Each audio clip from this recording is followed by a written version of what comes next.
Welcome to the Cancer Insurance edition of Ancillary Shopping, a micro-learning series designed to help you make an informed decision about insurance.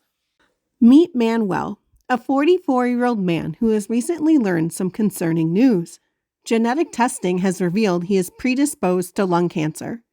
Now that he is aware, he does what he can to protect his health, but he knows that is not enough to keep all of his risk factors at bay. He wants to ensure that if the worst does occur, that he minimizes worries. His primary health insurance through work does offer him some support, but he would still need to hit his out-of-pocket max and is anxious about the unknown costs. He knows there has to be a solution. While Manuel thinks it over, meet Manuel's coworker, Nazim, a 35-year-old man who has recently had a family member diagnosed with skin cancer. Although still fairly young, he thinks often about the consequences he'd face if he also finds himself developing cancer. Nazim and Manuel both have the same health plan through work, but Nazim doesn't want to be in a similar situation to his family member and end up with a pile of bills if he gets the diagnosis he fears. Both of these men would benefit from an ancillary product, specifically a cancer insurance plan. Cancer insurance is designed to help offset some of the costs associated with the treatment and aftercare involved in living with cancer. These insurance plans can come in scheduled or fixed benefit plans and can be extended to cover family members. Scheduled benefit plans pay out a specific amount per treatment or doctor visit, while fixed benefit pays out a predetermined amount upon diagnosis.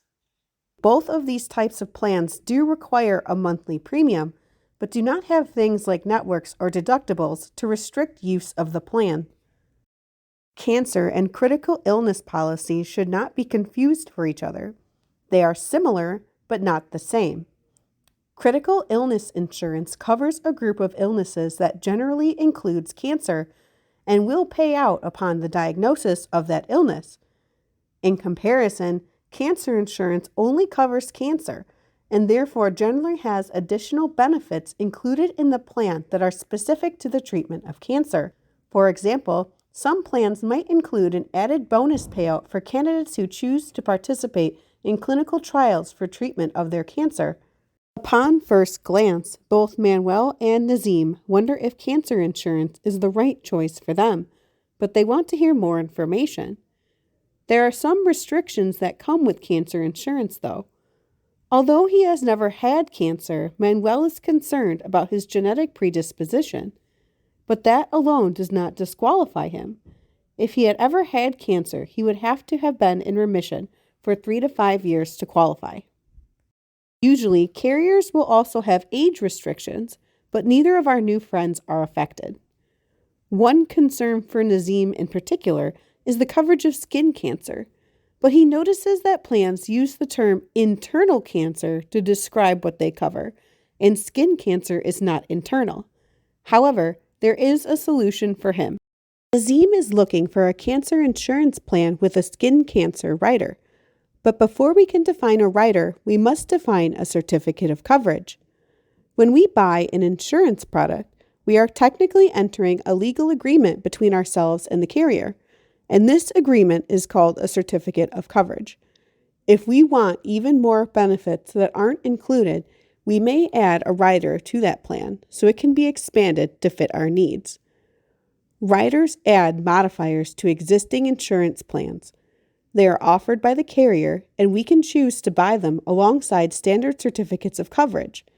If we don't, we forego that rider's benefit but can still enroll in the plan. Riders generally increase premiums but add more coverage in return. For Nazim, he is looking for a plan that also offers a skin cancer rider. As we discussed earlier, skin cancer is generally not covered in standard certificates of coverage, and therefore Nazim needs to find a carrier and plan that offers skin cancer benefits as a rider. Other riders may offer additional payouts for late-stage diagnosis or in situ cancer. So while our two coworkers must explore what type of plan is best for them, they must also keep in mind any riders they can add to their coverage. Both Nazim and Manuel purchase a cancer insurance plan. Manuel elects a scheduled benefit plan, and Nazim elects a fixed benefit plan with a skin cancer rider. Manuel chooses not to purchase this rider because his concerns are focused on the types of cancer that run in his family, not skin cancer. So while Nazim's premiums are slightly higher, he does have richer benefits. Both men are satisfied with their decision. Time goes by and Manuel comes down with a bad case of pneumonia that will just not go away, prompting his doctor to recommend a cancer screening. He gets a chest x-ray, and the dark spot his doctor notices leads him to recommend a CT scan and a biopsy. Unfortunately, it is determined that he has lung cancer. Luckily for Manuel, it is localized in his lung and his doctor thinks it can be successfully treated. Manuel gets surgery to make sure all of the cancer cells are removed. He is then given radiation and chemotherapy treatment. After 4 cycles of chemo, he is deemed cancer-free. Manuel definitely has reason to celebrate, but there is still more to be done to ensure Manuel's long-term health. He will go back to the doctor once every 4 months for the next 5 years to ensure that his cancer does not return. Thankful for all the work his medical team did to keep him well, but he also has to keep costs in mind. How does his primary insurance help? Where does that plan leave gaps for him? And how does this cancer policy fill those gaps? Manuel's primary insurance plan has an out-of-pocket max of $9,100, and his cancer treatment definitely surpassed that. So he is responsible to pay it before his insurance will pay his bills in full. But he gets help from his cancer insurance too.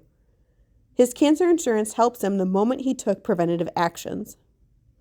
First, his initial screening is preventative care and completely covered by his primary insurance, but his cancer insurance provides him with $75. His CT scan gets him $200. The surgery for his cancerous tumor gets him $3,000. Once Manuel started chemotherapy, he got a payout of $7,200 based on the length of treatment and medications he took.